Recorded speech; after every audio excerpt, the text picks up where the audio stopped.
আসসালামু আলাইকুম। পিএসএল নিয়ে বাংলাদেশের যে তিনজন খেলোয়াড় পিএসএল এ চান্স পেয়েছে তাদেরকে পাঠানো নিয়ে কিন্তু নতুন একটা নাটক বিসিবি প্রতিনিয়ত ভাই প্রত্যেকটা বার প্রত্যেকটা ড্রাফট থেকে শুরু করে আপনার বিপিএলটা ঠিক আছে, আইপিএল থেকে শুরু করে পিএসএল বলেন আপনি বা বিগ ব্যাশ লিগেও কিন্তু খেলতে দেওয়া হয়নি। এই যে নাটক, এই নাটকের জন্য দেশের ক্রিকেটে কিন্তু অনেক ক্ষতি হচ্ছে। হ্যাঁ ঠিক আছে, আপনি যদি ইন্টারন্যাশনাল ক্রিকেটে যদি ব্যস্ত থাকে ক্রিকেটাররা, সেক্ষেত্রে তারা খেলতে পারবে না, এটা স্বাভাবিক বিষয়, সিম্পল বিষয়। কিন্তু আজকে কিন্তু ক্রিকফেনজিকে সাক্ষাৎকার দিয়েছে আমাদের ফারুক আহমেদ, বিসিবি বস, অর্থাৎ পাপনের পরে সে দায়িত্ব পালন করছে।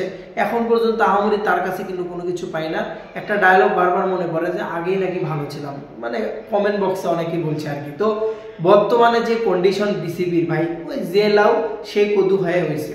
এবং আজকে তাকে প্রশ্ন করা হয়েছিল যে পিএসএল এ প্লেয়াররা যাইতে পারবে কিনা বা কতদিনের জন্য, কত ম্যাচের জন্য যেতে পারবে। এই প্রশ্নটা কিন্তু একটা সাংবাদিক ভাই জিজ্ঞেস করেছিল।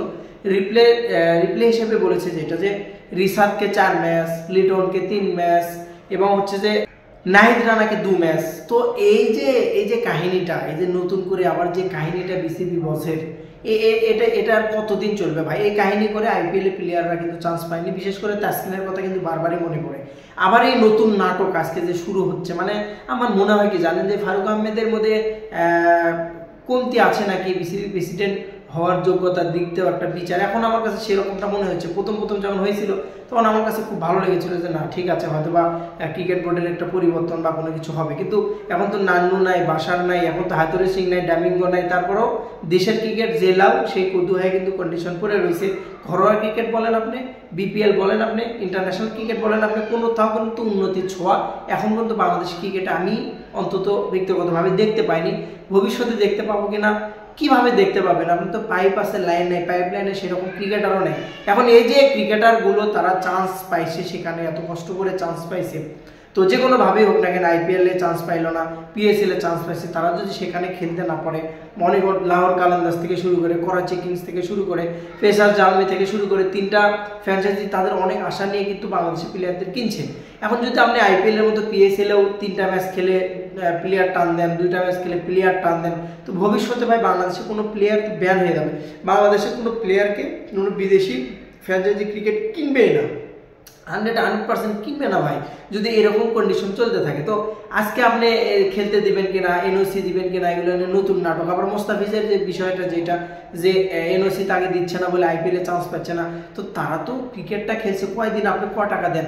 ইন্টারন্যাশনাল ক্রিকেটে আপনি 2 ম্যাচ খেলালে আর 1 ম্যাচ পারফরমেন্স খারাপ হলে একটা প্লেয়ারকে বাদ দিয়ে দেন, সারা জীবনে সে দলে আসবে কিনা সে নিজেও জানে না। এরকম কত ক্রিকেটারের ক্যারিয়ার নষ্ট হয়েছে।